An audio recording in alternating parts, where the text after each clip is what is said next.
शुरुआत करते हैं। भाग 5 मुख्य लेख भारतीय संविधान का इतिहास। आप हमारे चैनल ज्ञान लावण्य को सब्सक्राइब करें, साथ ही साथ बेल आइकन भी दबाएं। द्वितीय विश्व युद्ध की समाप्ति के बाद जुलाई 1945 में ब्रिटेन ने भारत संबंधी अपनी नई नीति की घोषणा की तथा भारत की संविधान सभा के निर्माण के लिए एक कैबिनेट मिशन भारत भेजा, जिसमें 3 मंत्री थे।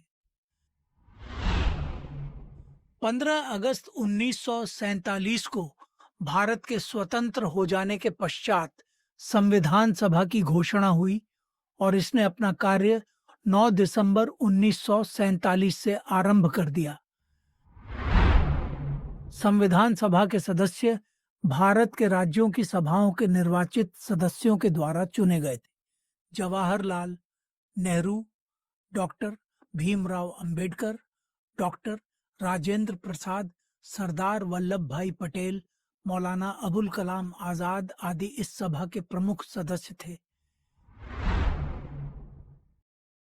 इस संविधान सभा ने 2 वर्ष 11 माह 18 दिन में कुल 114 दिन चर्चा की। संविधान सभा में कुल 12 अधिवेशन किए तथा अंतिम दिन 284 सदस्यों ने इस पर हस्ताक्षर किया और संविधान बनने में 186 दिन बैठक की गई। इसकी बैठकों में प्रेस और जनता को भाग लेने की स्वतंत्रता थी।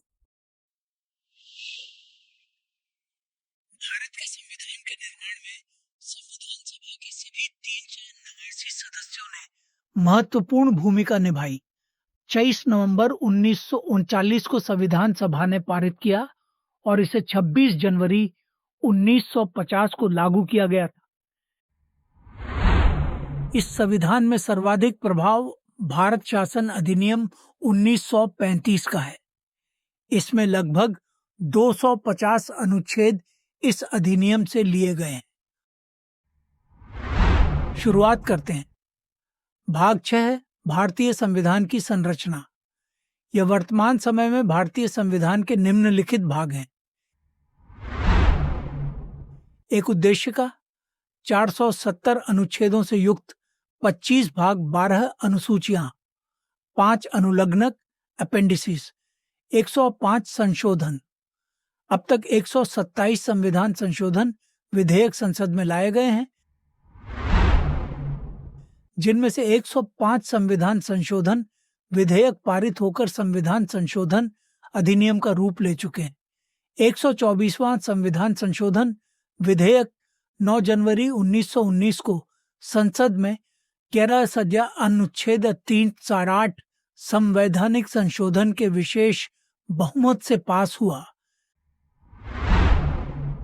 जिसके तहत आर्थिक रूप से कमजोर सामान्य वर्ग को शैक्षणिक संस्थाओं एवं 8 अगस्त 2016 को संसद ने वस्तु और सेवा कर जीएसटी पारित कर 101वां संविधान संशोधन किया। आज के भाग में इतना ही। आगे के भाग आपको जानना है तो चैनल को सब्सक्राइब जरूर करें, साथ ही बेल आइकन को दबाएं, साथ ही इस वीडियो को लाइक और शेयर जरूर करें। धन्यवाद।